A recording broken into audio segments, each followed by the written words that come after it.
after the release of Kalu, it is reported that Nnamdi Kanu named prominent people that must also be released.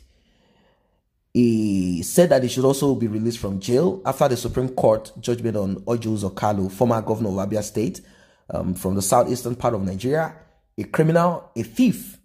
He looted Abia State dry. He came up with bogus company, and it's not just the only person that has done this. They are doing it now. Previous administration, either military regime, either democratic criminals, they are all involved in this, from state governors, from senators, from House of Assembly members, from House of Rep members, from down to the local government. Every one of them are involved in this.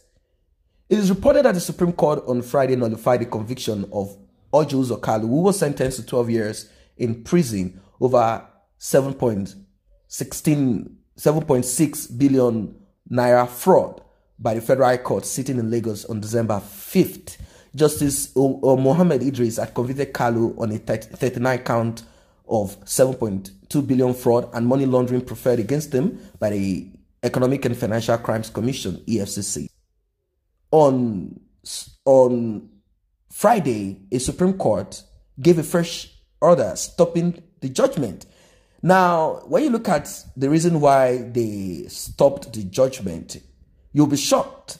Justice Amina Ogi, who led a 7-man anonymous panel, simply put, you will never ever know who these judges are apart from the lead judge, Justice Amina Ogi.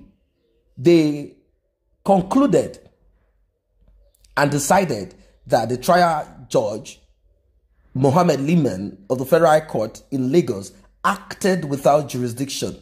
Now we are in an era of technicalities, as Major General Muhammadu Buhari brought a man that only studied Sharia law to be the Chief Justice.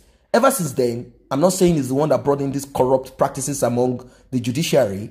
We've started seeing several judgments that sounds funny.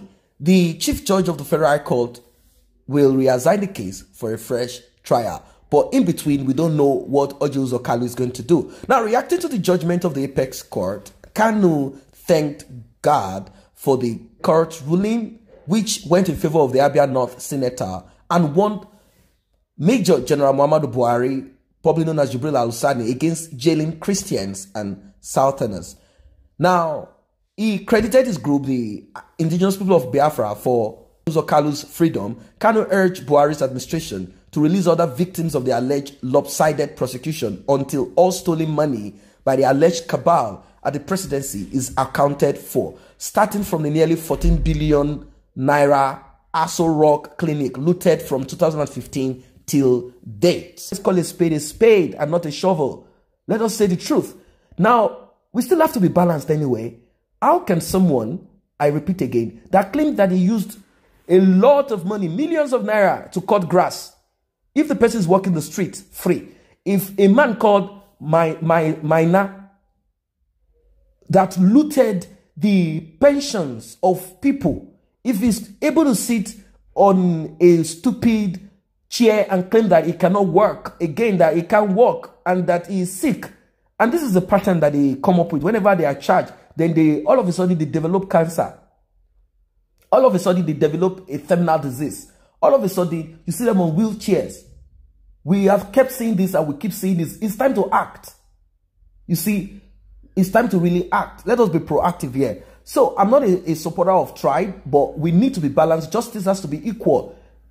Let the armor of the law, let punitive measures, let it fall. Let the axe of the law, let it grind deep. Let it hit the head of whoever commits crime.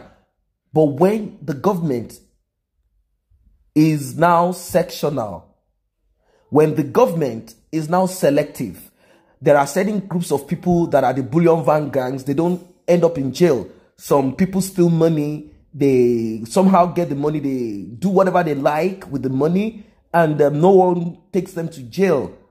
Then when you talk about somebody else being put to jail and someone else is walking out of the street freely, then you realize that there is a big problem. So I think that is the part that Nnamdi Kanu is talking about. Like, if you are going to put people in jail, make sure everyone is in jail. Do not select certain people because of their religious views or where they are from. You cannot put Southerners in jail, Christians in jail for crime that someone from the north, Muslim, also committed. Let us be equal. That I accept. Now, about the 14 billion Aso Rock Lake funds looted, every year, a lot of money is being allocated to Aso Rock Clinic. Yet, Buhari flies abroad for treatment. Is it difficult for the Aso Rock Clinic to be encubed? Kanu, who went out of Nigeria on exile, called for the release of Joshua Dariye, Jolly Inyame James, Bala Igilari, and others currently in different correctional centers, prisons in the country, adding that there should be an end to selective prosecution. And this I agree to. When there is selective prosecution, then you know there is no prosecution. You are only what? You're only a tyrant. You're only a dictator. And you're only persecuting. Prosecution should be equal. Persecution is not. In his words, he said, God Almighty Chuku Okike Abiyama takes all the glory, but I must also say that a moderately reasonable Amajiri judge that squashed the original conviction should be commended for saving Abakiari and the rest of the core North from damaging scrutiny and global shade by the members of IPOB. Those that ignore our warnings do so at their own peril. We have set Jews or Kalu free today. And while all reasonable Igbo people are happy, I am also looking forward to hearing the same about Olisa Metu soon.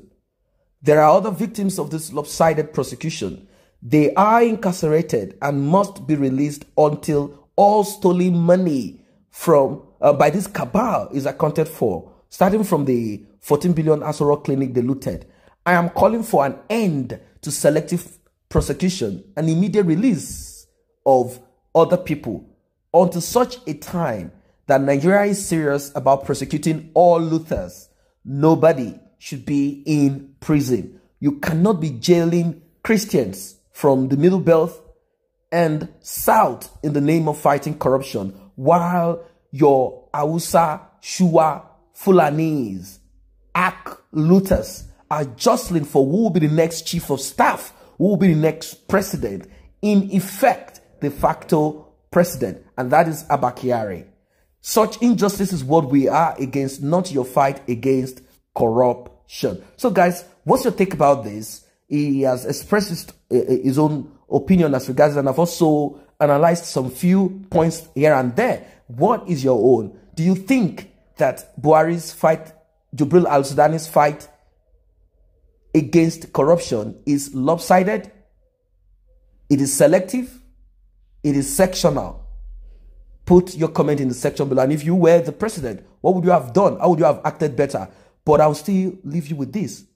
Ojuzo Kalu is a thief. Bullion van gangs, they are thieves.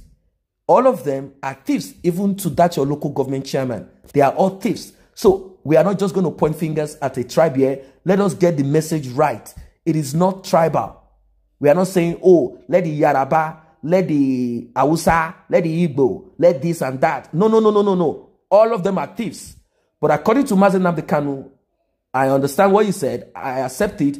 You cannot put a particular region or section in jail and leave your own to walk free. You cannot look at your own sin and look at it as dignified and you have excuses for it, while someone else, you point fingers at them. This is exactly what he's saying. If everyone is going to be grinded, as long as everybody committed the crime and it can be proved, the axe, the hammer of the law should hit at the head of every individual. All of them that have stolen money till date, bring back the money now. This is exactly what I want to say. And I will leave you with this. Let us all be revolutionaries that reflect, so we don't end up becoming tyrants and dictators like the people that we are fighting and pushing off from the seat.